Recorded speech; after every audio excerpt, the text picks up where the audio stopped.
Hello, everyone, and thank you for joining me tonight. Please have a seat, relax. Tell me, do you have children? I have not yet been lucky enough to have any spawn of my own. Well, at least I have you all here to keep me company. But I do wonder, would I feel comfortable letting strangers watch my children? It's a question every parent should ask themselves.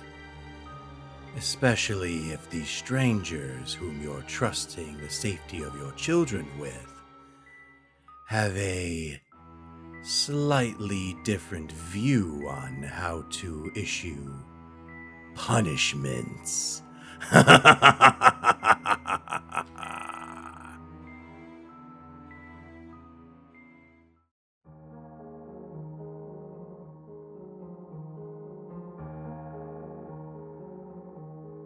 Just a few miles outside of my town stood an old country house. It had been converted into a daycare where parents would drop off their kids in the morning and pick them up in the evening. However, said daycare had been out of business for a few years now. There was a sign posted in the front yard just a few feet from the house that read, "Happy Sun Daycare," with a cute-looking cartoony sun painted on it. Within the fenced-off backyard stood playground equipment that had fallen into disrepair and began to rust. A slide, a couple of swing sets, some monkey bars, and a merry-go-round were once covered by swarms of children as they ran and played in the outdoors. They had since become perches for the local birds and squirrels, and were swarmed by ants rather than children. I had decided to write a report on the Happy Sun Daycare for the news blog I worked for. For one thing, several people around today had gone to that daycare. I figured it would make an interesting story to read about their experiences there, and if it had affected their later life in any way. The other reason wasn't quite so innocent. There had always been concerned parents who would fret over leaving their child in someone else's care. It was about that constant worry over how safe their sons and daughters were, especially with the horror stories posted online about various daycare-related tragedies. For my report, I decided I would interview both employees and people who had gone to the daycare as children. I wanted to get as many different points of view as possible, so that it wouldn't seem too terribly biased.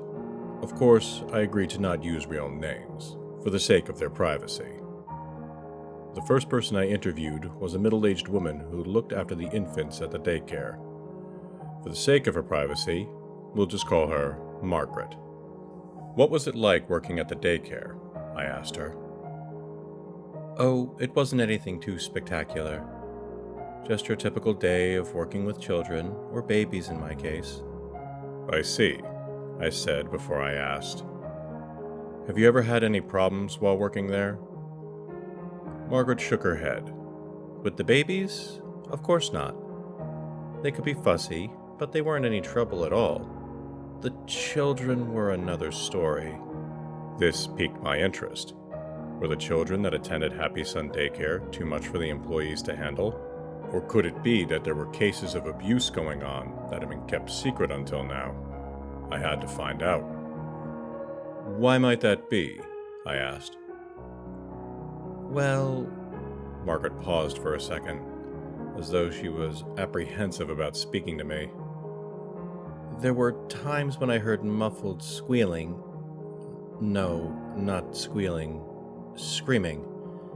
At first I thought it was the children pretending to be scared, but the more I heard it, the more I realized those screams were real, that something was terrifying or possibly even hurting them. "Did you ever see any children get hurt?" Margaret nodded. Yes, most of them were just the usual scrapes and bruises you'd expect to find on a child who fell while playing or bumped his head while trying to show off to their friends. Some of them, though, seemed off to me. Every so often I would see a child walk past on the way to the nurse's office, and each time the child looked like he had been scratched or even bitten.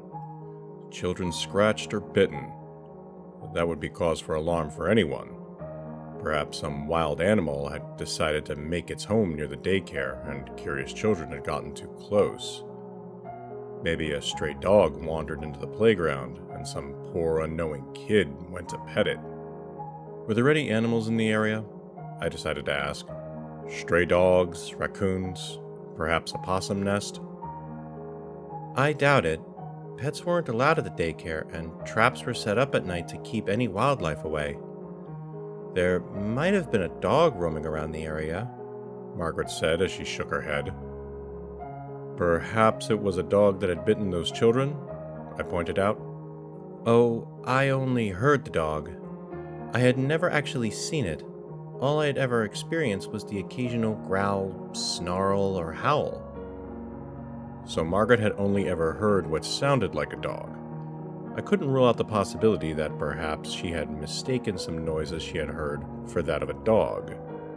Maybe she'd heard some children that were only pretending to be dogs and mistook them for a real one. Maybe she heard the wind and thought it was a howl. If that were the case, it would explain the scratches and bites she'd seen on some of the children. It wasn't too out of the realm of possibility that a child could have simply scratched their arm on a branch or part of the fence by accident. With what sounded like a dog to her, Margaret could have reached the conclusion that the children were being attacked by some sort of stray canine. Still, I had to learn more about the daycare, with the possibility of a cover-up regardless of a series of dog attacks. I figured the next person to interview would be a former attendee. Perhaps one of them would have childhood memories that could potentially shed some light on what Margaret had mentioned. After doing some background checks, I managed to find a man who went to Happy Sun Daycare when he was around 5 or 6. Let's call him Scott. I found Scott working at the local butcher shop. I had to wait until his shift was over before I could start the interview. Luckily, it wasn't too long of a wait, and it gave me time to consider what to ask him. Do you remember anything about Happy Sun Daycare? I know it was a long time ago, but perhaps you can recall something. Scott thought for a moment before replying. Not much. I was only 5, maybe 6. I can remember just doing what kids do at that age. Playing, finger painting, watching cartoons, that kind of stuff. Were you a good kid? For the most part, he admitted. Occasionally I get up into some trouble. Nothing too serious, though. Just your typical kid fussiness. You know, not wanting to take naps, refusing to eat vegetables, that kind of thing. I see, I replied as I wrote down what he told me in my notepad. And was the daycare fair in how they disciplined you? Somewhat. All I ever got was a scolding and the occasional timeout. They made me sit in a corner for a few minutes until they felt like you were ready to join the other kids. Though you were lucky if that's all you got, Scott pointed out. What Scott said baffled me a bit. They were lucky? How?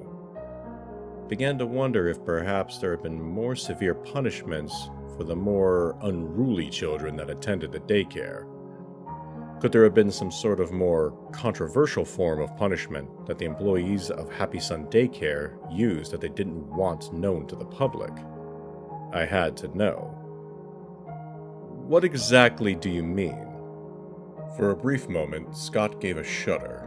He seemed to have recalled something from his childhood that potentially frightened him and affected his adulthood as well. The kids who got into real trouble were sent into the Gray Door. Scott heaved a heavy sigh. I've never been in there myself. I knew a few kids that had. Ones that would get into fights or throw huge tantrums. They'd end up going into that room. I don't know what happened in there, but they'd always come out shaking, with wide eyes. A few would break down crying. Some would scream. One kid even threw up before passing out. I frowned slightly. What sort of horrors had been conducted in that room that had been nicknamed the Grey Door? I then remembered what Margaret had told me and decided to check for a connection with her story and Scott's. Did the children ever have scratches or bites on them? And did you hear any strange noises? He nodded. A few kids had scratches on them after they left the Grey Door. But I just thought they got them before, and I just didn't notice them at first. They could have tripped or something. I did hear some heavy breathing. That could have just been some kids panting from running around. It's hard to say for sure.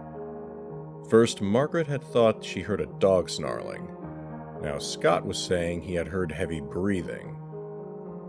With the strange noises, mysterious scratches on misbehaving children, and the mystery of the Great Door, I couldn't help but wonder what it was that Happy Sun Daycare had been hiding all these years. I thanked Scott for taking the time to speak with me before moving on to the next person to interview. With my curiosity regarding the Great Door still heightened, I figured the next person to speak to should be one of the more troublemaking attendees of the daycare. I had to know more about what went on inside that room, and perhaps one of them could tell me. After doing more background checks, I managed to track down a woman who we'll refer to as Alice. She had been arrested 2 weeks ago for spraying graffiti and was charged with vandalism. Rather than spend time in jail, she agreed to do 4 months of community service. From what I read in her records, it seemed this wasn't the first time she had gotten in trouble with the law. "Were you always this much trouble?" I asked her. Alice shrugged. Maybe. I wasn't sure how easy it would be to get the answers I wanted from her. She seemed like the type who would only cooperate if she'd get something out of it, like less time behind bars. I need to know about Happy Sun Daycare. Do you remember anything about the Grey Door? For a brief second, a hint of fear flashed in her eyes. Her face became pale as a few beads of sweat trickled down her forehead. That was a long time ago, Alice pointed out. Surely you must remember something. Records show you were 10 when you attended. Are you sure you can't recall anything? Alice took a few deep breaths and began to regain her composure. If the mere mention of the Grey Door was enough to put fear into her after all those years, I couldn't help but dread what horrors she could have experienced. Here was someone who had run-ins with the law, someone who had been arrested for various crimes, primarily theft, vandalism, and trespassing. And yet it was something from her childhood that caused the most fear of being punished. But why? Okay, I'll tell you. But you gotta promise never to say that I told you anything, got it? I won't reveal any names. That will be strictly confidential. Alright. You see, I was playing outside on the playground, She began to explain. I remember wanting to play on the swings. Another kid claimed he already gotten first dibs to play on them. Before I knew it, we were having a big argument. I lost control, and the next thing I knew, he was on the ground crying. I must have pushed him when we were arguing. One of the teachers came up and grabbed me by the arm and dragged me inside. She told me that I would be taken into what the other kids called the Great Door as punishment. What was inside that room? Alice took another deep breath and let out a shudder and a sigh. The room was mostly empty. I remember the floor was nothing but dirt ground, and the only light was a dingy old bulb that barely lit anything up. The teacher just shoved me in and slammed the door shut. At first, I tried pounding on the door and screaming. I cried out for anyone to open it. It was so dark and cold, and I was so scared. And I heard something. Something was behind me. I turned around and I remember screaming louder than I had ever screamed in my entire life. I frowned in concern. What did you see? It was a dog, or at least I think it was a dog. She choked back a few tears. I didn't get a good look at it since it was so dark. All I remember is that it was the biggest, ugliest dog I had ever seen. That thing had glowing yellow eyes, huge sharp teeth, and was covered in black, shaggy fur. And before I knew it, it snarled and lunged at me. I ran around as fast as I could, screaming and begging for anyone to come and save me. It grabbed onto my skirt with its teeth and tried to pull me towards it. I tripped and fell, but I managed to kick it in the face a couple of times to get it to let go. Then it lunged at me again.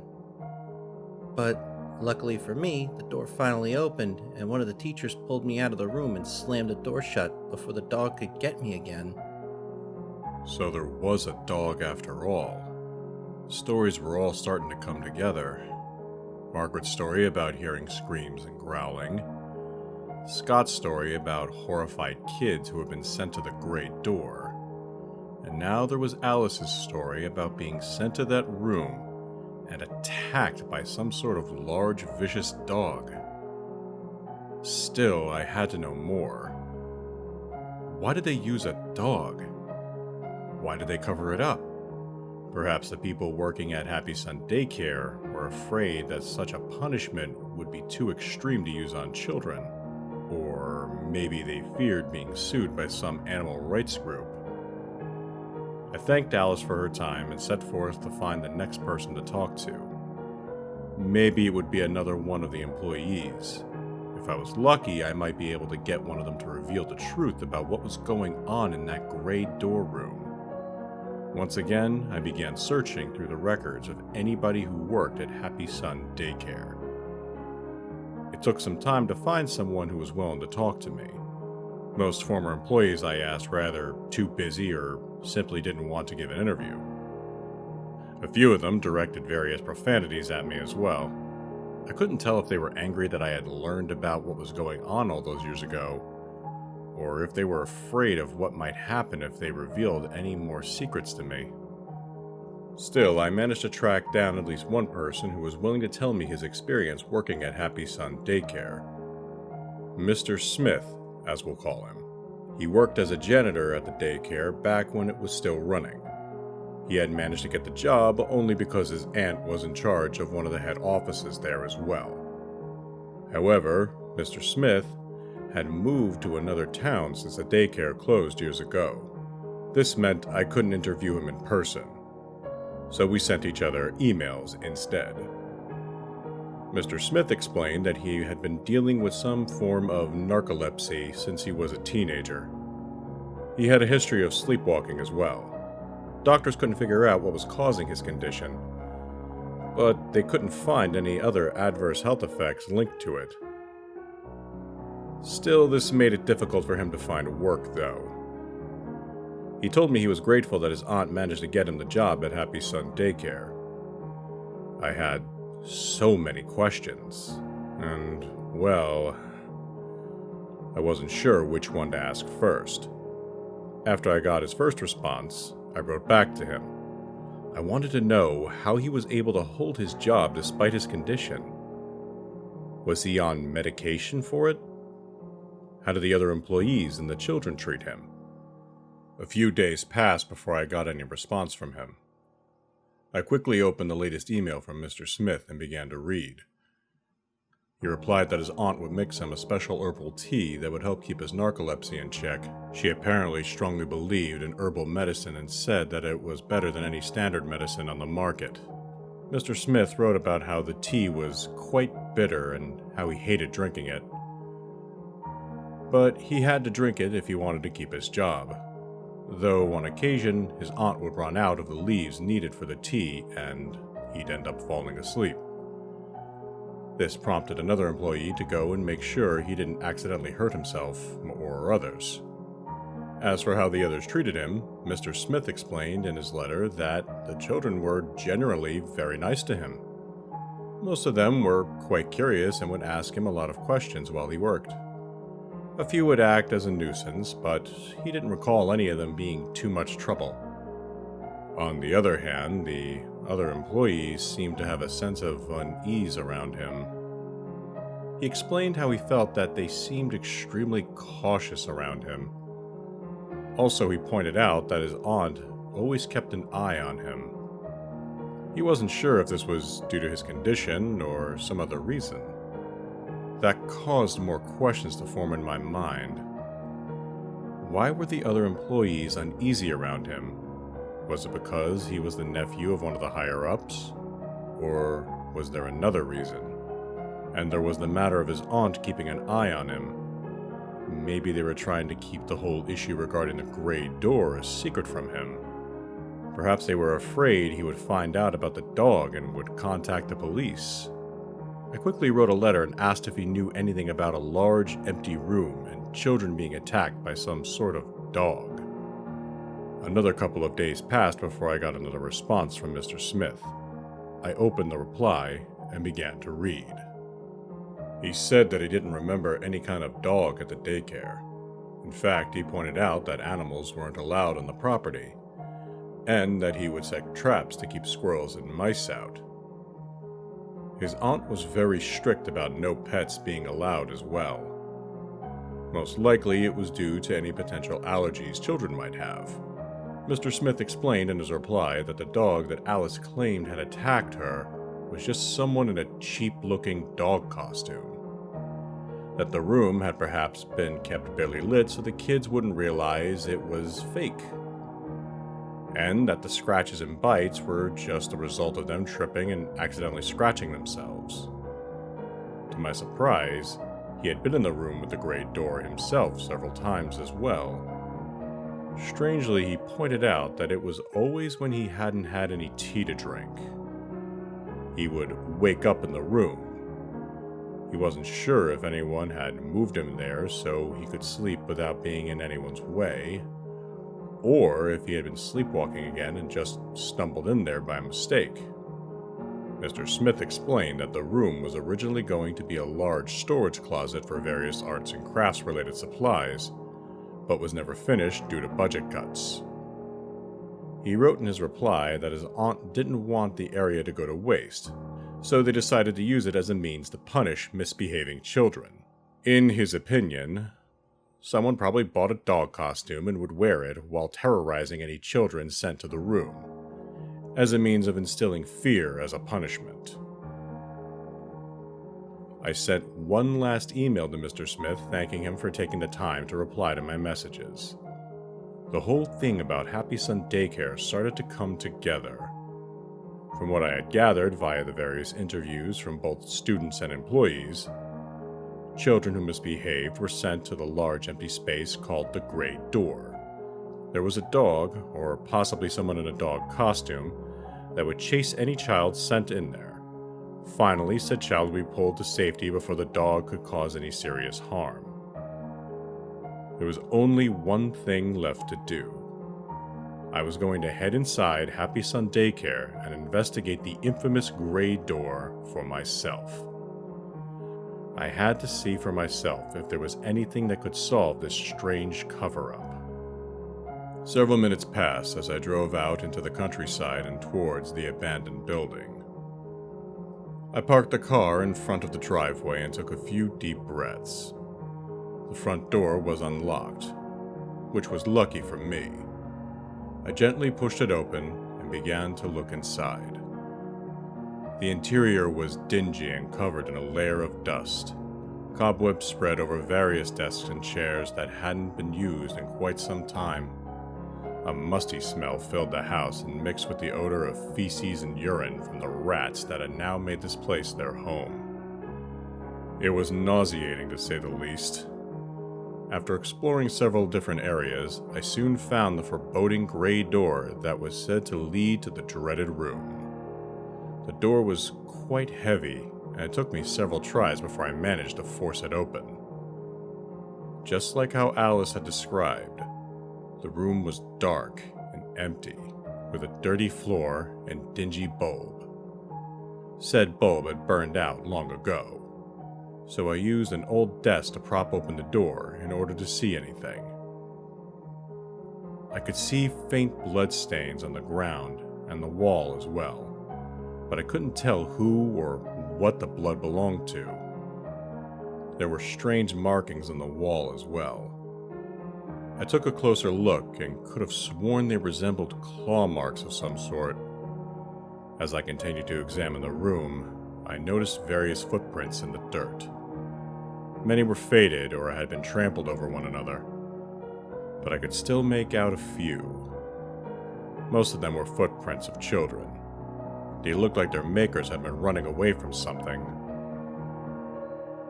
There was one other distinct set of footprints that caught my attention. I examined them closely.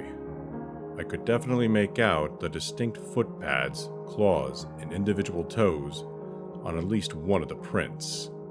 This wasn't some person in a cheap costume. Happy Sun Daycare had been using a dog to terrorize children. I had to let people know what they were hiding for all these years. However, as I made my way out of the daycare and to my car, there was one aspect of those footprints that made me very uneasy. Since when do dogs walk on two legs?